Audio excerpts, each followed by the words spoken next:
الحمد لله نحمده ونستعينه ونستغفره ونؤمن به ونتوكل عليه ونعوذ بالله من شرور أنفسنا ومن سيئات أعمالنا من يهده الله فلا مضل له ومن يضلله فلا هادي له ونشهد أن لا إله إلا الله وحده لا شريك له ولا نظير له ولا مثل له ولا مثال له ولا وزير له ولا مقارن له ولا مكاظم له ولا مداني له ولا مضارع له ولا جلد بلد جسد رسو جزو نضو عضو له ولا مقارن له ولا مكاظم له ولا مساوي له ولا مقابل له ولا مناظر له ثم نشهد أن لا إله إلا الله وحدة السبحان ووحدة الرحمن ووحدة الإعلان ووحدة الإتقان ووحدة القرآن بعزة الرحمن ثم نشهد أن لا إله إلا الله وأنه لا معبود ولا مسجود إلا هو ولا مانع ولا معطي إلا هو ولا نافع ولا ضار إلا هو ولا كاشف الضر والبلاء ولا مجيب السؤال والدعاء إلا هو ولا ناصر ولا نصير ولا قادر ولا قدير إلا هو ثم نشهد أن سيدنا وسندنا ونبينا ومولانا مؤيدنا مخدومنا منظومنا معصومنا مقسومنا مقصودنا أجدر الخلق جديرنا أعظم الخلق وأشرف الخلق وأحسن الخلق وأجمل الخلق وأكمل الخلق وأنور الخلق من الحسن والصدارة والولاية والحكاية والعناية والهداية والأمانة والإمامة أعلانا وأجلانا وأتقانا وأزهدنا وأرفقنا وأنورنا وأخترنا وأكبرنا أحمر أنور أجدر أطفل أوثق أنور أجمل أكمل له ثم نشهد أن سيدنا وسندنا وشفيعنا وشفيقنا خاتم الأنبياء والمرسلين وأفضل الخلائق سيد الأولين والآخرين أحمد الأنبياء محمدا عبده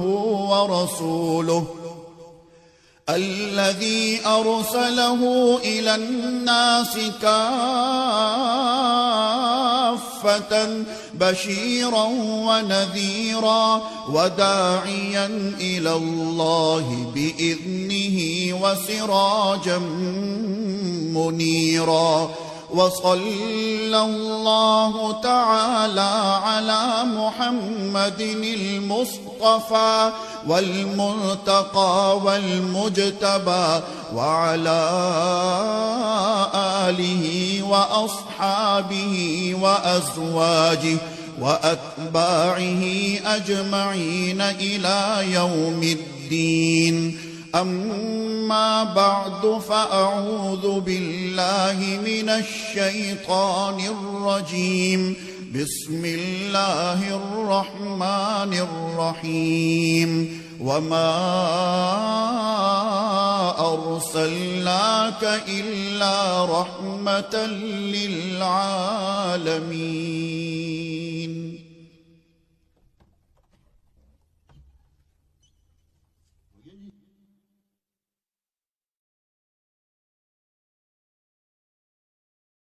الحمد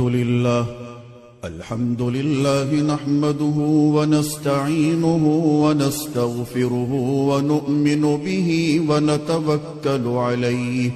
ونعوذ بالله من شرور أنفسنا ومن سيئات أعمالنا. من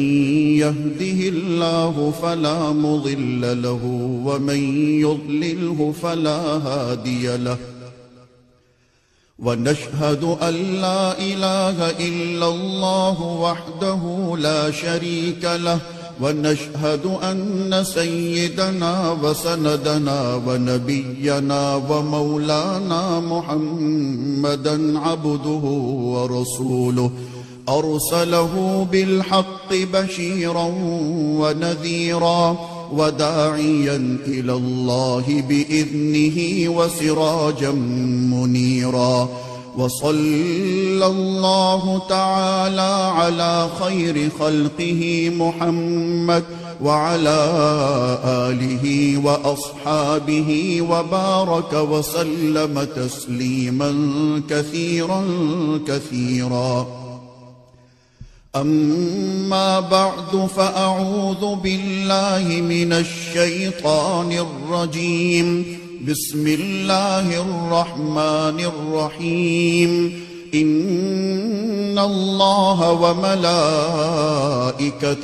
يصلون على النبي يا أيها الذين آمنوا صلوا عليه وسلموا تسليما.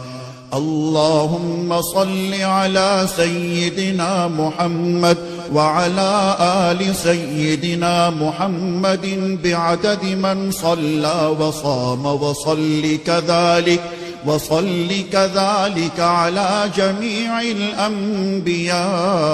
والمرسلين وعلى الملائكة المقربين وعلى عباد الله الصالحين، خصوصا على سيد المتقين والأبرار صاحب النبي في الغار والمزار، أفضل الصحابة بالتحقيق، خليفة النبي بلا فصل،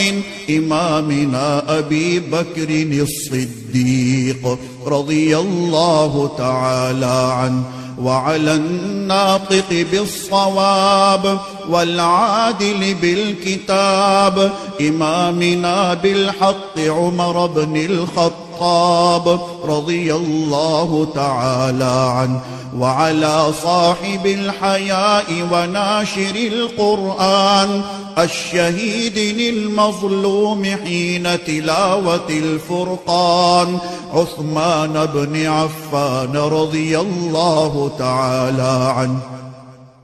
وعلى صاحب السيف والقضاء وناشر العلم والهدى أسد الله الغالب إمامنا علي بن أبي طالب رضي الله تعالى عنه، وعلى السيدين السندين السعيدين الشهيدين أبي محمد الحسن وأبي عبد الله الحسين رضي الله تعالى عنهما، وعلى سيدات الطاهرات بنات النبي المصطفى وأهل بيته المطهرة رضي الله تعالى عنهن،